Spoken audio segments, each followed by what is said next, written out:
pursuing him to his death, and thereby helping topple his empire. Once, there was a boy who was born with an extraordinary gift. He could hear things, see things, and do things others could not. His mother shared a similar gift, as did his uncle, but not his father. What was special about the boy's gift was that he heard voices from time to time. The voices told him secret things and warned him when he was in danger. He did as the voices instructed and told no one else about them, not his parents or his uncle, who trained him to join a new order of Jedi Knights. As the boy grew older, the voices faded from his dreams until he forgot about them altogether. But their influence remained. He eventually spurned his uncle's teachings and used his gift not for good, but for evil. His parents had named him Ben, but the name he took for himself was Kylo Ren. Once, there was a girl who had many dreams.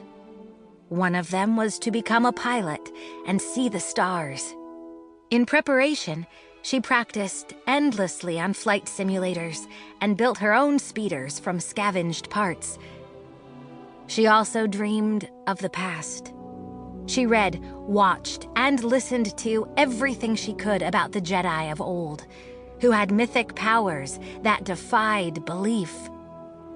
But as much as she imagined herself flying starships and learned stories of mystical warriors from mysterious worlds, she could not explore the universe beyond the desert planet where she'd been orphaned. She had to wait until her parents returned. Her name was Rey, born of a family she did not know. One day, events beyond her control forced the girl to leave her desert home. She co-piloted a famous starship under its celebrated captain, who told her that the Jedi and their powers were more than a myth. She also discovered that she had the gift to become one of their number if she received the proper training. When the last of the Jedi failed to teach her what she needed, she turned to another, a woman who had received the training but followed a different vocation. So under Leia Organa's tutelage, Rey learned the ways of the Jedi. Chapter 1. The jungle was alive, and Rey was alive with it. She darted through the dense brush, never stopping, never slowing. She dipped under half-hidden branches and hopped over exposed roots. She brushed a web weaver off her shoulder and dodged the flick of a Zymon's poisonous tongue.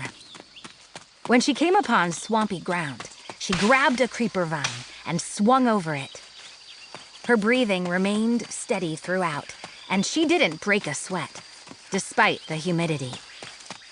Rey might have been a creature of the desert, accustomed to the sand and sun of Jakku, but on Agen Kloss, she moved through the jungle as if she'd lived there her whole life. Such was the power of the Force. For those who opened themselves up to it, even the most foreign environments could become like home. As fast as she ran, however, Rey could not shake off her pursuers. They whizzed through the air behind her. 4 combat remotes, 1 blue, 1 white, 1 green, and 1 red, targeting her with sting beams. Though she couldn't sense the robotic devices the same way she could living organisms, she was able to track them by discerning how they interacted with their surroundings. The chrome of their surfaces made glittering reflections in rainwater puddles. The puff of their maneuvering jets quieted the noisy tree chirpers. And the beams of their lasers emitted the scorched scent of ozone. All these sights, sounds, and smells clued Rey into the remote's locations so she could stay 1 step ahead of them and their precisely timed.